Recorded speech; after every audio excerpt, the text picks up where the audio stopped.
സുരേഷ് വേഗത്തിലോടും. സുരേഷ് വേഗത്തിൽ ഓടുന്നവനാണ് എന്നുള്ള അർത്ഥത്തിലാട്ടോ. സുരേഷ് വേഗത്തിൽ ഓടും എന്ന് പറയുമ്പോൾ അത് ഫ്യൂച്ചർ ടെൻസിൽ പറയുന്നതാണെന്ന് വിചാരിക്കരുത്. മലയാളത്തിൽ പറയുമ്പോൾ അങ്ങനെ ചെറിയൊരു പ്രശ്നം നമുക്ക് ഫീൽ ചെയ്യാറുണ്ട്. ഓടുക എന്നുള്ളതിൻ്റെ വാക്കെന്താണ്? റൺ. നമുക്കെല്ലാവർക്കും അറിയാം ഓടുക, റൺ.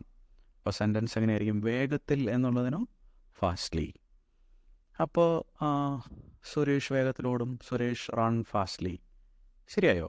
അതിലെന്തോ ഒരു മിസ്റ്റേക്ക് ഇല്ലേ? അതെ, നമ്മൾ എത്ര നേരം പറഞ്ഞാണ് തേർഡ് പേഴ്സൺ സിംഗുലറാണ്, എസ് ചേർക്കണം. എസ് ചേർത്തിട്ടില്ല. അപ്പോൾ നമ്മൾ ശരിയാക്കി. Suresh runs fastly. ഇപ്പോൾ സെൻറ്റൻസ് ശരിയായി കാണാം. ശരിയായിട്ടില്ല. അതെന്ത് പറ്റി? നമ്മൾ എസ് ചേർത്തതാണല്ലോ. പിന്നെ എന്താ ശരിയാവാത്തത്? ഫാസ്റ്റ്ലി എന്നൊരു വാക്ക് ഇല്ല എന്നുള്ളതാണ്. ഫാസ്റ്റ്ലി എന്നൊരു വാക്കില്ല. നമ്മൾ ഇഷ്ടം പോലെ കേട്ടിട്ടുണ്ട് ഫാസ്റ്റ്ലി എന്ന്. ഫാസ്റ്റ്ലി എന്നല്ല. ഫാസ്റ്റ് എന്ന് പറയുന്നത് എന്താ? ഹീ ഈസ് ഫാസ്റ്റ് എന്ന് പറയുമ്പോൾ അവൻ വേഗതയുള്ളവനാണ് എന്നുള്ള അർത്ഥത്തിൽ അതൊരു ആഡ്ജക്റ്റീവാണ്. He runs fast. അവിടെ ആഡ്വേർബാണ്. അവിടെയും ഫാസ്റ്റ് തന്നെ നമ്മൾ പലപ്പോഴും ഫാസ്റ്റ്ലി എന്ന് തെറ്റിപ്പറയാറുണ്ട്.